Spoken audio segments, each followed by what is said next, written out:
Fala pessoal, aqui é a Rose Catani do Endomarketing na Real. Um podcast para falar sobre o endomarketing no dia a dia, na prática, a vida como ela é. Como de fato a gente consegue transformar organizações conectando pessoas, cultura e negócio. O que convence, o que motiva, o que engaja. E se você quiser aprender a influenciar lideranças e pessoas colaboradoras através do endomarketing, o seu lugar é aqui. E não esquece de curtir, seguir a gente e ativar todas as notificações para você ficar por dentro de todos os episódios.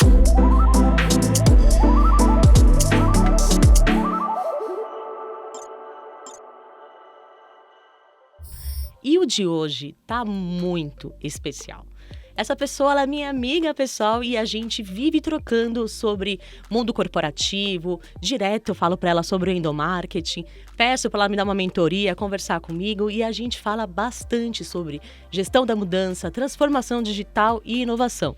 Eu tô com ela, Raquel Orzatti, e eu tô feliz demais, eu já falei isso milhões de vezes, volto a repetir que você topou falar aqui com a gente e trazer um pouco da sua experiência. Raquel, obrigada. E eu queria que você se apresentasse, contasse um pouco da sua história, da sua experiência para o pessoal que está ouvindo e assistindo a gente. Claro. Primeiro, obrigada pelo convite. Acho que é uma honra não só porque você é minha amiga pessoal, mas principalmente porque eu admiro muito o seu trabalho, o que você vem fazendo. Meu nome é Raquel, eu estou há 20 anos no mercado, principalmente nas áreas de marketing comercial e e-commerce. Comecei a minha carreira em companhias aéreas, fiquei nesse universo por 17 anos, em diferentes países, diferentes empresas, né, com culturas muito diferentes. E no último 1 ano e meio, eu migrei de segmento completamente. Estou num universo de um marketplace B2B, no mundo do varejo. Então, pela primeira vez, deixei de vender serviços de bilhetes aéreos ou viagens para um universo completamente diferente, né? Hoje eu lidero uma área de América Latina para o Compra Agora. O Compra Agora é uma startup da Unilever. A gente brinca que já não é uma startup, a gente já é uma empresa que fatura bilhões. Então a gente já nem pode se considerar mais uma startup, mas ainda assim com muita coisa para fazer, né? Com os desafios de levar o modelo de negócio para outros países, principalmente na América Latina, e também, obviamente, né, ajudar aqui e apoiar os times de operação do Brasil, porque a operação está cada dia maior com um faturamento tão alto. Tá? Muito bom. E, Raquel, falando um pouco assim dessa tua experiência, né? Então você fez essa migração de sair de, por exemplo, multinacionais que têm processos mais robustos, né? Tem tudo ali muito mais segmentado, direcionado.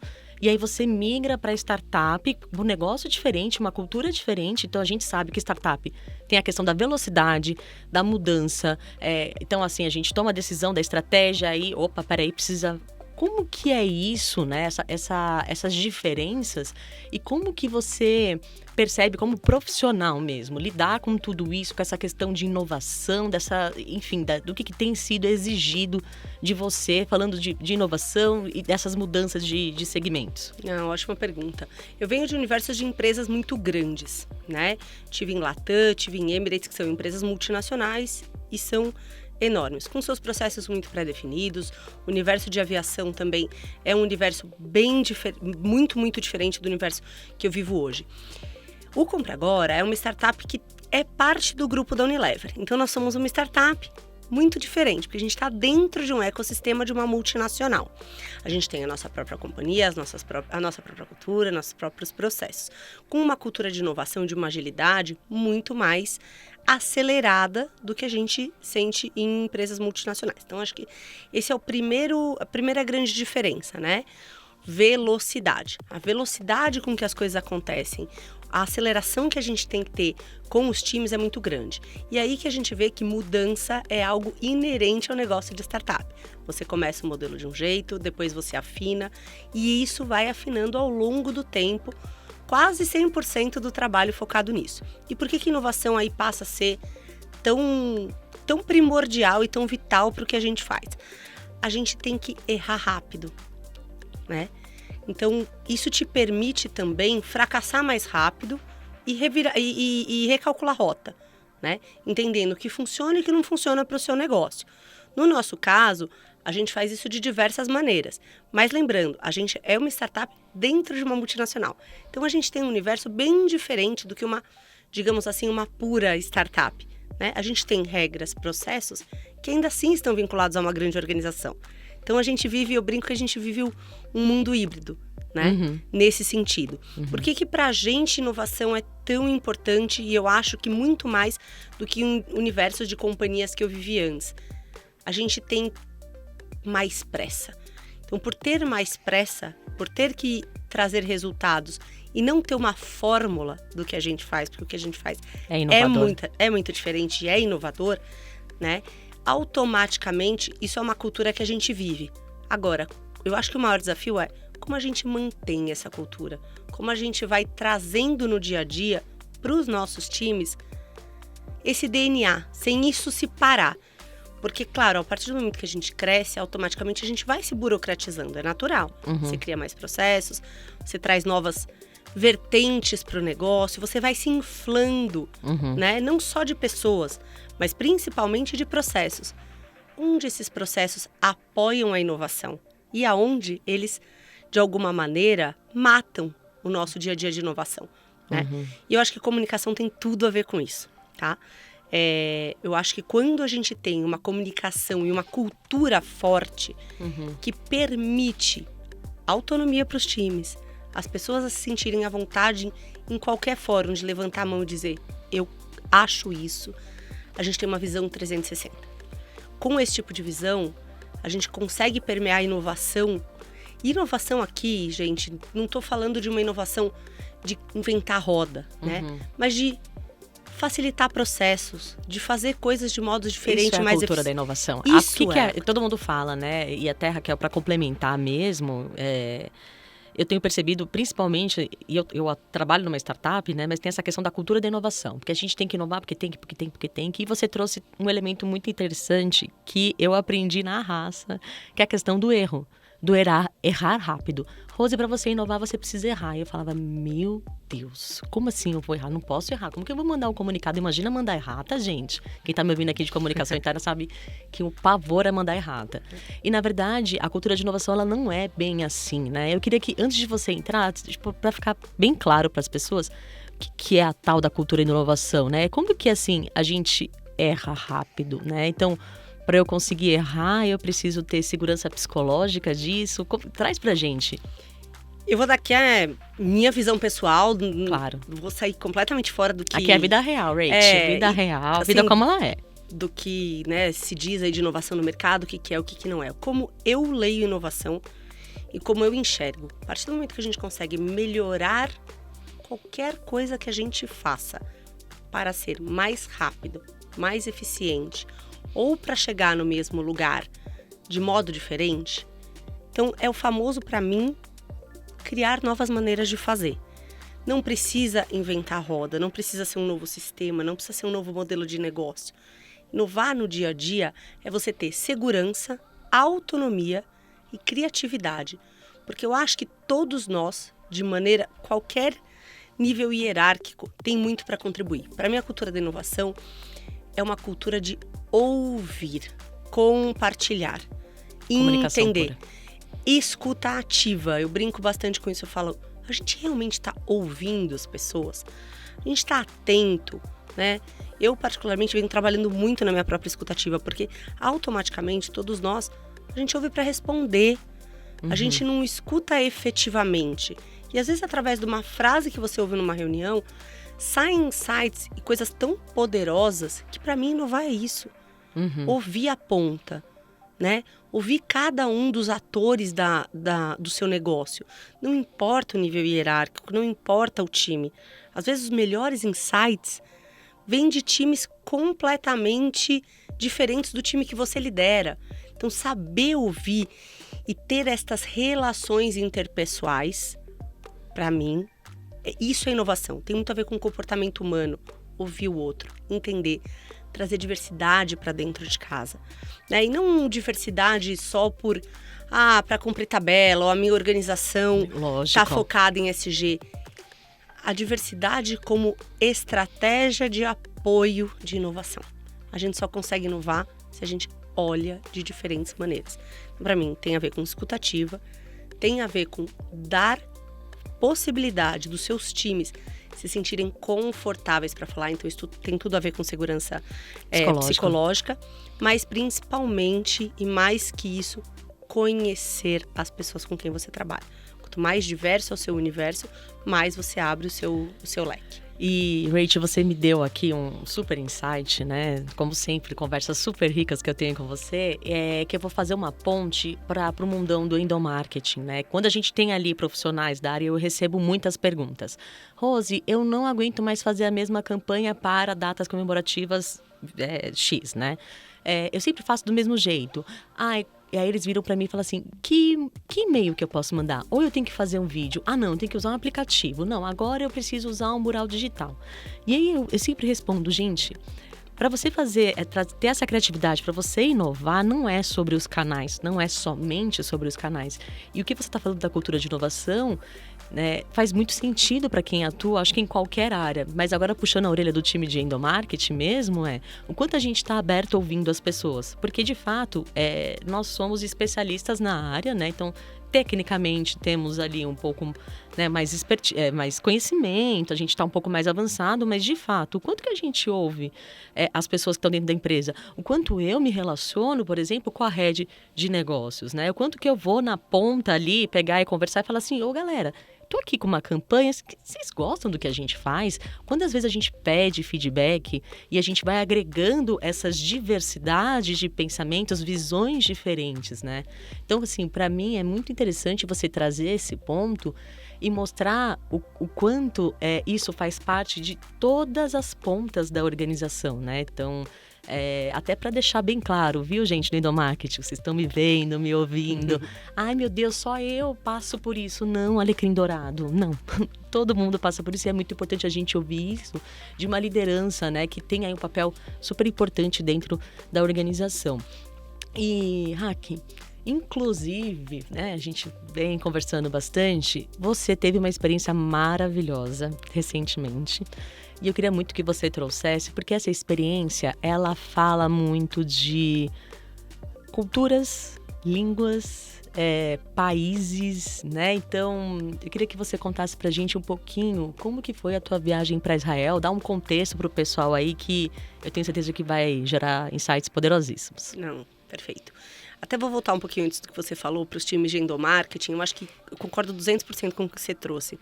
Mais do que canais, quando a gente conhece o nosso público, e isso faz com que tenha que sentar na ponta com diferentes times para entender a necessidade real. Às vezes a necessidade real do time de endomarketing é criar a campanha comemorativa. E às vezes não é a necessidade dos times. Os times têm a necessidade de saber o que a empresa, como cultura, está fazendo para tal pilar estratégico ou para tal entrega. Então, às vezes eu acho que falta essa coesão entre necessidade do negócio, prioridades estratégicas e comunicação, tanto externa como interna.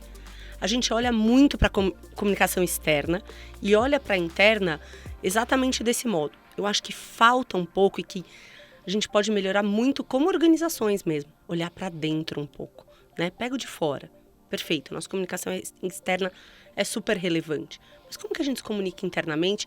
Como a gente linka as duas coisas? Porque no final, a cultura organizacional, ela é feita de tudo isso. Uhum. E ela é principalmente feita por quem está dentro. Se a gente ouvir melhor quem está dentro, o endomarketing vai literalmente entregar para o público-alvo dele exatamente o que as pessoas têm necessidade de ouvir. Não necessariamente às vezes o que elas querem, não necessariamente, mas a necessidade. Uhum. Então, acho que mais do que canais, ações que engajem os times internos tem normalmente um lugar especial no meu coração. Então, vou dar um exemplo simples. Campanha de voluntariado.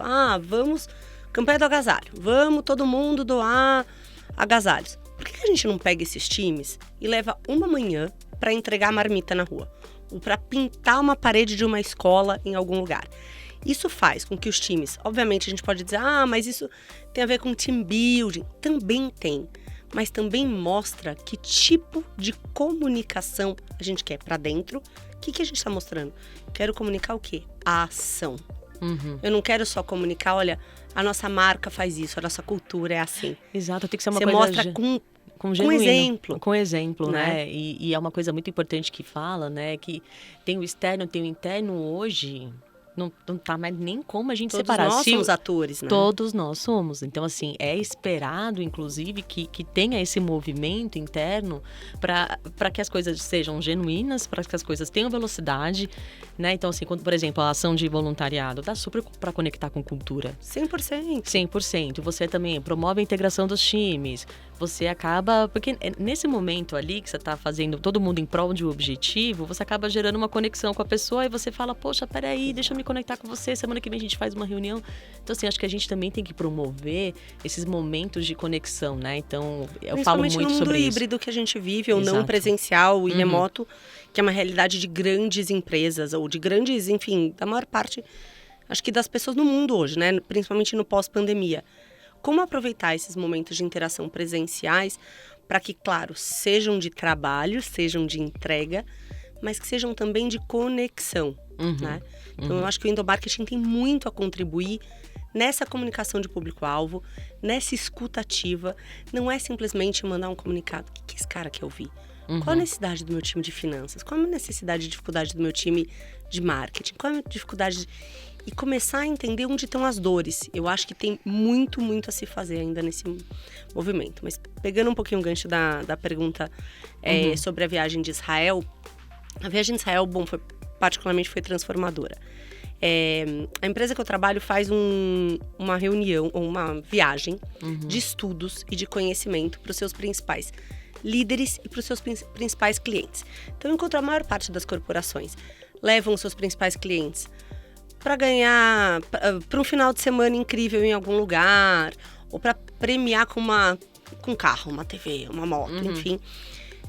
O meu CEO, alguns anos atrás, ainda quando ele era vice-presidente na Unilever, começou a fazer uma viagem de estudos e conhecimento. Então, ele elege, né, os principais, enfim, parceiros comerciais e convida para uma viagem de estudos e negócios. Eles já tiveram em Berlim, eles já tiveram...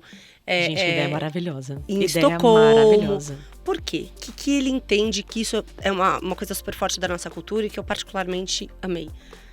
Quando você sai do seu universo e vai conhecer novas culturas, novos estudos, você traz novos conhecimentos, você abre a cabeça. O que isso te traz? Isso te traz uma visão de inovação. Certo. Isso te traz uma visão de outros tipos de negócio, uma visão de fazer as coisas diferentes. Então, foi uma inovação dentro de casa e eu tive a oportunidade de estar em Israel com esse grupo em novembro do ano passado para uma viagem de negócios e estudos. Então, eu brinco que foi a melhor semana da minha vida ultimamente, que combinou viagem, que é uma coisa que eu amo. Eu estudei turismo, então eu já comecei a carreira para um lado completamente diferente, mas com conhecimento, com estudos. Então, foi uma viagem focada para que a gente tivesse uma agenda super robusta, onde a gente conheceu venture capitals, ou seja, investidores, onde nós conhecemos universidades, startups, kibbutz, que são comunidades sociais De Israel. de Israel, e também religião e cultura. Meu. Então, foi uma viagem super completa, com uma agenda que eu falo, é uma experiência que nada paga, né? Mesmo que você vá para Israel, você não vai ter esse tipo de experiência. Focada principalmente para a gente conhecer a cultura de startups. Israel hoje é o país no mundo que tem a maior quantidade de unicórnios e o maior dinheiro concentrado para startups, tá? No pré-pandemia, já era, no pós-pandemia isso se intensificou. Hoje, mais de 250 multinacionais têm os seus times de R&D, de desenvolvimento em Israel. A Microsoft é uma delas, por exemplo. Que legal. Então, o que essa viagem trouxe pra gente? Trouxe uma visão de como que esse país chegou nisso. Um país pequeno, no Oriente Médio, escasso, né? Com um país super novo, um país que foi fundado em 1948. Como que eles chegaram nisso tão rapidamente? O que faz com que a cultura de inovação ou de startup esteja tão dentro do DNA da comunidade, das pessoas? Foi uma viagem super rica e com muitos aprendizados. Então, tem muito aprendizado da parte religiosa, tem muito aprendizado da parte cultural e, claro, tem muito aprendizado da parte social. Então, vou trazer de cada um desses pilares. Eu acho que a gente poderia falar 3 horas sobre isso, mas é um assunto muito rico. Mas acho que dentro desses 3 pilares, tem alguns aprendizados que são super importantes. Eu acho que o religioso traz 2 coisas que, para mim, foram muito marcantes. Primeira, a cultura judaica é uma cultura muito de comunidade e de rituais, né? A gente teve uma palestra com um rabino que ele trouxe 6 valores, que ele disse, esses valores que são valores do judaísmo também se aplicam em corporações. O primeiro é de comunidade, que tem tudo a ver com networking, tem tudo a ver com times, tem tudo a ver com diversidade e tem absolutamente tudo a ver com empatia, entender o outro na posição que ele está. Isso faz times mais fortes, automaticamente. E o segundo que ele trouxe, que para mim ficou muito marcante, foi a questão de liderança. Ele falou uma frase que, para mim, foi a frase da viagem. Ele falou, todos nós somos líderes, ou dentro de casa, ou com as nossas famílias, ou com as nossas comunidades, ou com os nossos times. Mas a grande verdade é que nós somos líderes de nós mesmos. Então, se a gente não for um bom líder para si próprio e souber olhar para dentro, a gente vai ser um bom líder, nem como pai, nem como mãe, nem como um head de time, nem como um CEO. Então, essa coisa de se olhar, se autoconhecer e se perceber tem muito a ver com a cultura de inovação e eu já vou chegar nisso. Porque quando a gente se conhece, a gente começa a entender como a gente linka os nossos melhores talentos e a nossa maior potencialidade para fora. Então, esses foram 2 pontos, tanto de comunidade como de liderança e de rituais, que a parte de rituais tem muito a ver com celebrar e rememorar, né? Então, essa parte de religião ficou muito intrínseca para mim. Dentro da própria religião, existem diversas dissidências, como eles trabalham com isso dentro da sociedade, dentro da cultura. Então, isso já traz um elemento de comunidade, mas também muito forte de diversidade. Um segundo pilar, que é o pilar social, todo e qualquer jovem de 18 anos vai para o exército em Israel, independente se são homens ou mulheres. O que eles aprendem com isso? Primeira coisa, senso de responsabilidade. Eu sou responsável por este pedaço que me foi dado. Segunda coisa, você aos 18 anos tem uma vivência de time, de networking e de disciplina, de entrega de resultado. Nós conhecemos uma mulher dona de uma venture capital e a primeira frase que ela falou, a gente perguntou o que você aprendeu no exército? E ela falou, aprendi a trabalhar em time, aprendi que eu não sou a melhor de todos e que quando eu ouço os demais, eu trabalho melhor.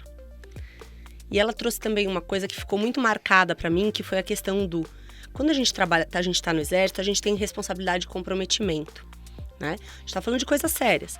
Então ela falou, olha, eu aos 19 anos estava numa área de inteligência. A minha função era levantar a mão pro coronel e dizer, nós temos o risco X de ser ou não atacados. Como eu, sem tanta experiência no mundo corporativo, no mundo do trabalho, tinha a capacidade de fazer isso, eu tive muito rápido que aprender 2 coisas. A sempre dar credibilidade ao que eu faço, montar a minha credibilidade. O meu próprio marketing era muito importante, porque senão eu não seria ouvida. E a segunda coisa que ela falou, que também para mim foi muito marcante, foi a questão do pitch mode. Sempre estar pronto para dar a sua mensagem de maneira clara, rápida e transparente. Então, no mundo das startups, né, tem o famoso pitch, que é quando você vai pedir dinheiro para os investidores. Ela falou, a gente tem que viver no pitch mode. O pitch mode é muito importante para a gente que está dentro do exército. E o terceiro ponto do exército é que criam-se comunidades dentro do exército. Então é muito interessante porque quando a gente vai conhecer CEOs ou pessoas de startup, investidores, a maior parte deles trabalharam em conjunto no exército. Por quê? Porque passaram por situações de acomodação, mudança e dificuldade em conjunto. E é isso que forma times. E o terceiro tem a ver muito com a parte social, né? Israel é um país escasso de recursos naturais. E quando a gente perguntava para pessoas diferentes, né? Por que Israel é a nação startup? Por quê? Muita gente vinha com informação de exército, muita gente vinha com questão de comunidade religiosa, mas teve uma pessoa que falou, para pensar e olha a volta, não tem nada em Israel. A gente tinha que criar a subsistência do zero. Então, para isso, a gente teve que ser criativo e inovar. Gente do E céu. eu falei, puxa, acho que essa foi a melhor resposta que a gente ouviu até agora. Porque a escassez, ela te gera urgência. A urgência te gera ação. E uma coisa leva a outra. Gente, Então, e tudo isso combinado, comunidade, senso de urgência, times, networking, vai te criar. Claro, vamos lá, é um país de primeiro mundo, onde tem muito incentivo fiscal, sim, onde sim. tem uma parte de financiamento que a gente não pode renegar. Mas tem um lado de cultura, de sociedade, de religião que transformam a vida das pessoas. Eu achei muito interessante que uma das pessoas contou pra gente que na família dela, o Shabá, que são os sábados dos judeus, que basicamente é o dia de descanso, na família dela, apesar deles não serem supra-religiosos e ortodoxos, eles usavam esse tempo para se conectarem. O que era se conectar na família dela? Era falar sobre negócios. O que você pretende fazer? O pai contar, essa semana eu tive esse problema no meu trabalho, como que você resolveria? Então eles são provocados desde muito cedo, inclusive a errar. Para a cultura judaica, que é uma cultura também muito perfeccionista, eles brincam que a mãe é super exigente com os filhos desde sempre, que isso é cultural. O fracasso não é um problema, não é mal visto. Então já tem um DNA aí de inovação lá atrás. Para a pessoa inovar ou errar mais fácil, ela é bem vista, ela não é massacrada. Contanto que, isso todo mundo levantou bastante pra gente, contanto que você aprenda com o seu erro. Tem uma frase que falam, vamos errar erros novos, né? Novos erros, Exato. Exatamente. Então, eu acho que esses 3 pilares, se eu pudesse resumir uma semana, trouxeram muitos insights pra gente, né? De como as nossas culturas são diferentes, mas como a gente pode inovar dentro de casa. E a coisa que eu particularmente mais tomei pra mim, eu acho que como líderes, às vezes, de novo, tenho sempre trabalhado na minha própria escuta empática e tentado forçar meu olhar para isso. Nós conversamos com um coronel, ex-coronel da Força Aérea, ou seja, o nível mais alto que eles têm dentro do Exército. Hoje em dia ele é dono de uma venture capital e usa o dinheiro dele para investir em startups. E ele falou, tem uma coisa da cultura judaica, de modo geral, que chama chutzpah. Essa palavra, ela não tem uma tradução exata em português, tá? Mas ela é quase a cultura da ousadia, onde todo mundo tem voz, onde todo mundo tem que estar sempre pronto a argumentar. E ele falou, eu vou explicar para vocês como eu usei isso dentro do meu trabalho no Exército. Então, eu era um coronel da Força Aérea, e quando eu tinha que fazer qualquer apresentação para qualquer pessoa do meu time, ou para o time completo, eu elegia uma pessoa, eu escolhia. Eu falava, Rose, hoje você, durante a minha apresentação, tudo que eu falar para você, você vai me desafiar. Por que essa cultura é tão bem vista? Porque você tem que estar mais preparado para fazer a sua mensagem chegar. Você tem que ser mais claro, você tem que comunicar melhor e te treina a ouvir tudo contrário ao que você pensa. Isso te faz o quê? Abrir a mente, olhar por outros ângulos, enxergar pontos cegos e dar autonomia para o seu time se sentir livre de te desafiar. Então, essa cultura do desafio e do chutzpah, ela tem tudo a ver com o erro. Tem tudo a ver com erro, com inovação. E tem tudo a ver com a inovação. E tem tudo a ver com senso de comunidade, diversidade. Todo mundo colabora, todo mundo coopera, todo mundo tem voz. E uma das perguntas que a gente fez para ele foi, tá, mas quem que toma a decisão então, se você ouve todo mundo? Ele falou, cuidado. Não é que todo mundo decide. A decisão é minha, eu ainda sou o coronel, eu ainda sou o responsável pela decisão. Mas fazendo isso, eu garanto que o meu time me trouxe todas as possíveis possibilidades que a gente mapeou para tomada de decisão, que eu sozinho jamais teria visto. Então, isso é uma cultura muito de argumento, né? Que a gente tem pouco nos nossos mercados, principalmente no mercado, eu acho, nos nossos mercados latino-americanos, talvez tenha um pouco mais em mercados americanos, em mercados europeus, mas para mim, a cultura de você ser o melhor de você e seu próprio líder, para o seu autoconhecimento, e permitir-se argumentar e ouvir argumentos, foram os dois grandes chamarizes para mim da viagem, que trazem totalmente essa cultura de inovação e eu acho que explicam muito o sucesso de Israel. Na minha perspectiva. Olha, eu tenho certeza que o pessoal que tá vendo, ouvindo a gente deve estar tipo, oi? Porque de fato é muito surpreendente e tudo que você fala, e aí, né, a questão a cultura religiosa, a comunidade, o social, inclusive essa questão do exército, eu acho que traz insights muito poderosos de como que a gente consegue aplicar isso no nosso dia a dia, independente da área, né?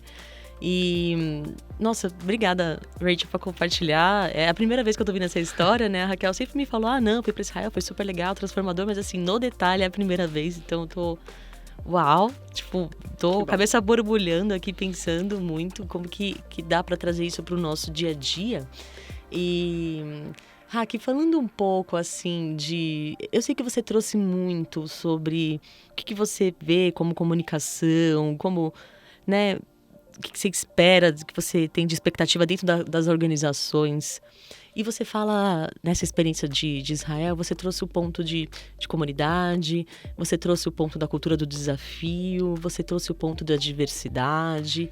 Pensando um pouquinho, assim, não necessariamente, não vou nem focar no profissional de endomarketing, assim, mas qualquer pessoa que esteja escutando a gente hoje, qual que você acha que seriam os primeiros passos? Porque, às vezes, ela faz parte de uma organização que, gente, nunca nem ouviu isso. Eu acho que o primeiro passo dela é compartilhar esse podcast, que tem uma lição imensa, né? Várias lições. Mas, assim, como que ela consegue trazer esses aprendizados, né? Então, assim, você ouviu, vocês aprenderam tudo isso. Como que você colocou isso na prática? Eu vou te dar 3 exemplos do que eu fiz particularmente. Eu sempre fui muito fraca como uma pessoa de self-marketing. Eu sempre tive muita dificuldade de dizer, eu sou isso, eu entrego aquilo, eu faço aquilo outro. Então, isso ficou muito na minha cabeça, de que maneira a gente entrega isso. Então, logo que eu voltei, eu falei, não, então tá bom, eu tenho que ter muita clareza dos meus talentos e do que eu entrego. Então, o meu primeiro exercício foi, como eu faço isso, né? Como eu crio a minha própria credibilidade. Eu acho que isso é uma ferramenta de comunicação super poderosa. Que a gente olha pouco. E ensinar as pessoas a fazer isso, as pessoas do meu próprio time. O que você entrega? No que você é bom? Quais são os seus talentos? O que você enxerga que são os seus talentos? Isso é super aplicável. Né? Em qualquer tipo de time, em qualquer tipo de posição. Seja você autônomo, seja você estando dentro de uma corporação ou não. Isso você leva pra vida, né? O segundo é o tema do pitch mode. Se você tem 1 minuto para falar sobre um projeto, sobre algo que você deseja dentro da sua organização, o que você quer. Não vou dizer nem convencer, que eu nem gosto tanto dessa palavra, mas trazer a sua mensagem. Quais são as 3 frases chaves que você tem que ter para falar? Garanta que você saiba elas de cor e salteado e o porquê você sabe elas. Como que você argumenta, né? Então, a gente pode usar exemplo aqui. Eu quero trocar um sistema dentro da minha organização. Eu sou um CTO, ou eu sou um gerente de tecnologia e eu acho que esse sistema não tá legal e a gente precisa avançar. Quais são os seus 3 argumentos principais que, se você tiver 30 segundos ou 1 minuto de chance de levar isso pro seu CTO, pro board, como que você vai abordar isso? Para você ser realmente convincente. Eu acho que a gente pensa pouco antes, se planeja pouco antes de fazer certas coisas, né? E aí, às vezes, a gente é pego despreparado. Então, preparar para isso, eu acho que isso é super aplicável. Né, e você falou um ponto que me remeteu a uma coisa que eu falo direto, né? A gente foca muito no como, no que e o como. Então vou fazer um projeto, o que é e como que eu vou fazer. A gente não fala do porquê. Exato. Por que eu quero fazer isso? Por que eu quero trazer isso? Por que isso é relevante para a organização? O que isso vai gerar de transformação? Qual o resultado? Qual é o resultado, né? Poderia ser o resultado disso. Uma coisa que eu vejo, muitas pessoas falam assim, para mim, toda a comunicação é uma transformação. Então, por exemplo, a sua comunicação agora, falando sobre Israel, me transformou e tenho certeza que transformou a cabeça de outras pessoas. Então, assim, quando a gente se comunica, independente seja, e aí eu não tô nem falando de comunicado, mundo corporativo, tô falando de relações. A gente se comunica, a gente tem uma expectativa de que algo diferente aconteça. Seja um entendimento, ou seja uma mudança de comportamento, ou até uma ação. né? Mas assim, eu acho que esse porquê, esse pitch mode que eu vou adotar super agora, né? Faz muito sentido. E a gente precisa trazer isso para trazer conexão do que a gente tá estruturando, planejando, né? Então, o que você faz de melhor? Eu faço melhor isso. Mas por quê? Por quê? Né? Acho que faz Qual o impacto muito sentido. disso? Qual o é o resultado disso? Qual que é a relevância? Nossa, super, Rach. E aí, o outro que você colocou... E o terceiro, eu diria, é criar esse Red Force dentro do seu time, né? Essa força vermelha aí, que foi o que o Coronel trouxe pra gente, eu achei muito interessante. Você eleger alguém e dizer, eu quero que você me desafie. Ou eu quero que você refute absolutamente tudo que eu trouxer. Ou que você realmente traga uma outra visão. Eu acho que isso faz com que os times cresçam, porque isso é muitíssimo. É algo muito simples, mas ao mesmo tempo muito poderoso e efetivo. Você treina a sua escuta, você treina a sua capacidade de argumentação, você treina seu raciocínio e você cresce os seus times. Cresce porque eles ficam empoderados, né? Imagina. Sem sombra de dúvida, cria autonomia. Exato. E você provoca também o outro. Você se provoca como líder, gestor ou qualquer posição que você esteja. Eu brinco que a gente poderia fazer isso dentro de casa, né?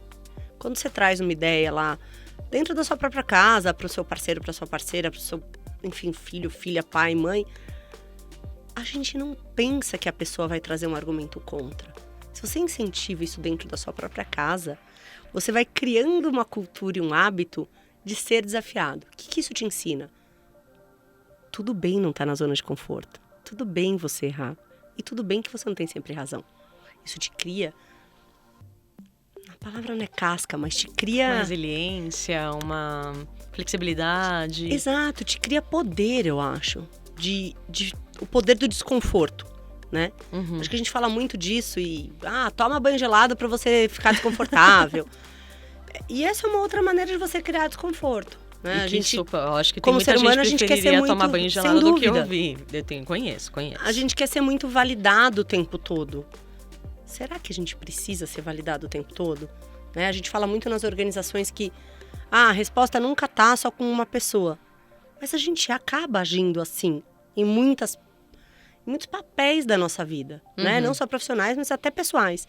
Então, eu acho que esses 3 pontos te trazem um misto de autoconhecimento, de preparação estratégica na sua vida.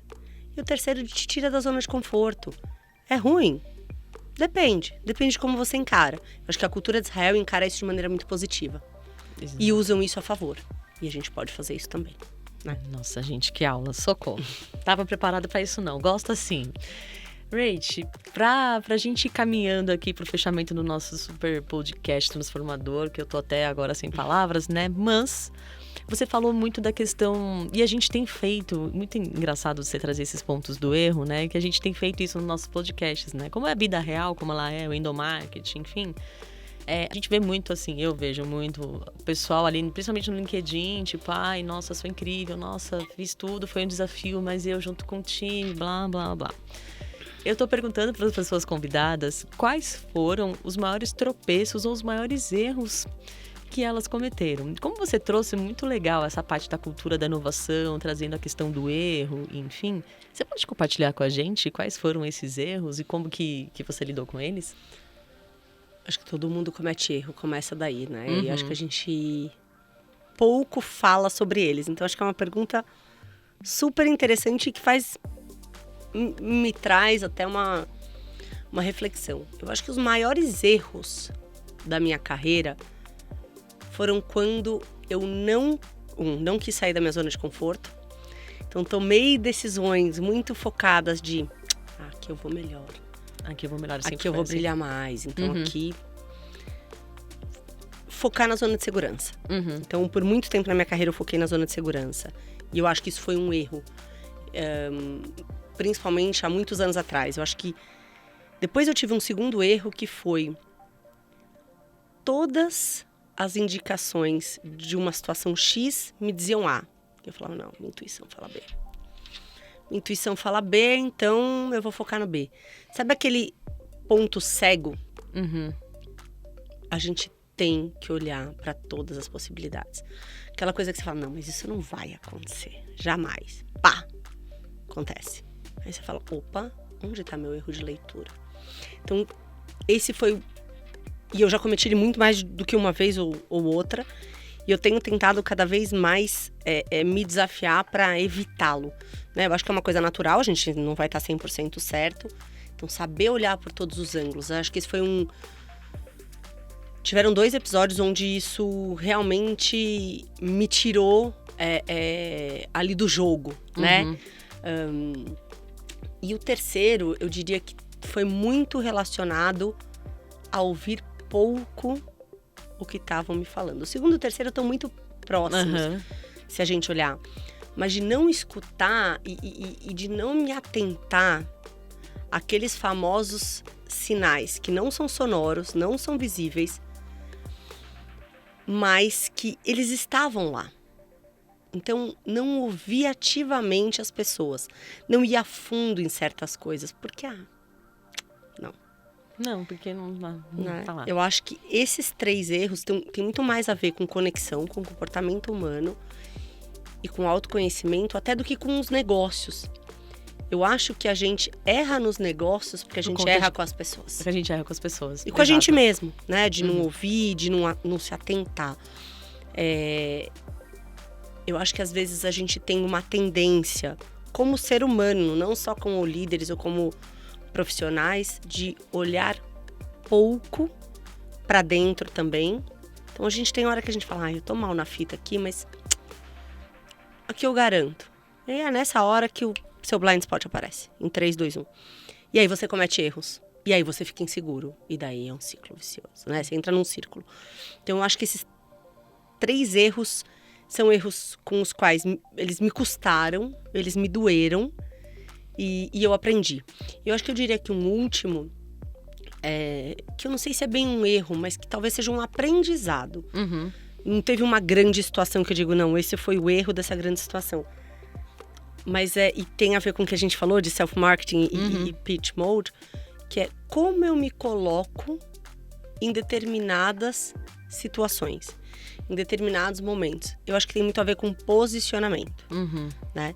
Saber se posicionar da maneira correta para comunicar o que você precisa, isso tem tudo a ver com comunicação e endomarketing, pode fazer grande diferença na nossa vida profissional.